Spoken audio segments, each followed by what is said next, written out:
Hi friends, ಎಲ್ಲರಿಗೂ ನಮಸ್ಕಾರ. Welcome to the UK home cook ಚಾನಲ್ನ ಹೊಸದಾಗಿ ನೋಡ್ತಾ ಇದ್ದೆ ಸಬ್ಸ್ಕ್ರೈಬ್ ಮಾಡ್ಕೊಳ್ಳಿ ಮತ್ತು ಬೆಲ್ಲೈಕನ್ನ ಪ್ರೆಸ್ ಮಾಡಿ.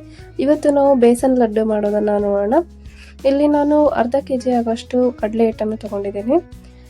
ಇದು ಮೇನ್ ಬೇಸನ್ ಲಡ್ಡುಗೆ ಏನಂದರೆ ಕಡಲೆ ಹಿಟ್ಟನ್ನು ಚೆನ್ನಾಗಿ ಹುರ್ಕೋಬೇಕು, ಇಲ್ಲ ಅಂದರೆ ಹಸಿ ಹಸಿ ಆಗಿನೇ ಉಳಿತೆ, ಅದು ಟೇಸ್ಟ್ ಬರೋದಿಲ್ಲ. ಸೊ 15 ನಿಮಿಷವರೆಗೂ ಲೋ ಫ್ಲೇಮಲ್ಲಿ ಇಟ್ಕೊಂಡು ಚೆನ್ನಾಗಿ ಹುರ್ಕೊಳ್ಳಿ.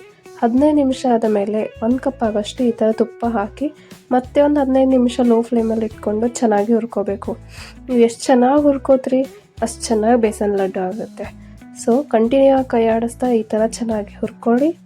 ನೋಡಿ, ಅದು ಹುರಿದ ಮೇಲೆ ನಿಮಗೆ ಗೊತ್ತಾಗುತ್ತೆ, ಕೆಂಪಾಗಿರುತ್ತೆ, ಒಂದು ಸ್ವಲ್ಪ ಘಮ ಬರುತ್ತೆ. ಇದಕ್ಕೆ ಒಂದು 3 ರಿಂದ 4 ಕಪ್ ಆಗೋಷ್ಟು ಸಕ್ಕರೆ ಹಾಕೋತಿದ್ದೀನಿ. ಮತ್ತು ಒಂದು 7 ರಿಂದ 8 ಆಗೋಷ್ಟು ಇಲೈಚಿಯನ್ನು ಹಾಕೊಳ್ಳಿ. ಒಂದು ಜಾಜಿಕಾಯನ್ನು ಹಾಕೊಳ್ಳಿ. ಇದನ್ನು ಚೆನ್ನಾಗಿ ಪೌಡ್ರಾಗಿ ಮಾಡಿಟ್ಕೊಳ್ಳಿ. ಸೊ ಶುಗರ್ ಪೌಡ್ರನ್ನು ಹುರಿದಿರೋ ಕಡಲೆ ಹಿಟ್ಟಲ್ಲಿ ಹಾಕ್ಕೊಂಡು ಚೆನ್ನಾಗಿ ಮಿಕ್ಸ್ ಮಾಡ್ಕೊಳ್ಳಿ.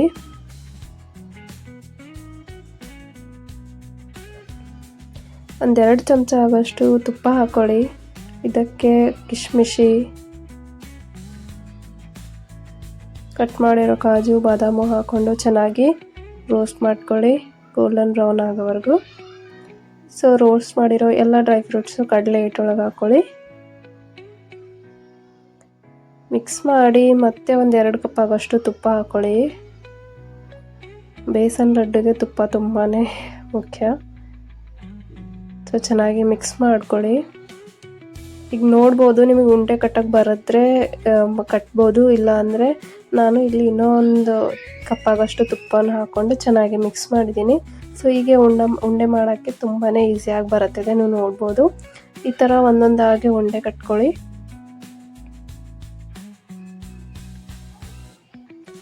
ಹಬ್ಬಕ್ಕೆ ಬೇಸನ್ ಲಡ್ಡು ತಿನ್ನಲು ರೆಡಿಯಾಗಿದೆ. ಈ ರೆಸಿಪಿ ನಿಮಗೆ ಇಷ್ಟ ಅಂದರೆ ಲೈಕ್ ಮಾಡಿ, ಶೇರ್ ಮಾಡಿ, ಕಮೆಂಟ್ ಮಾಡಿ.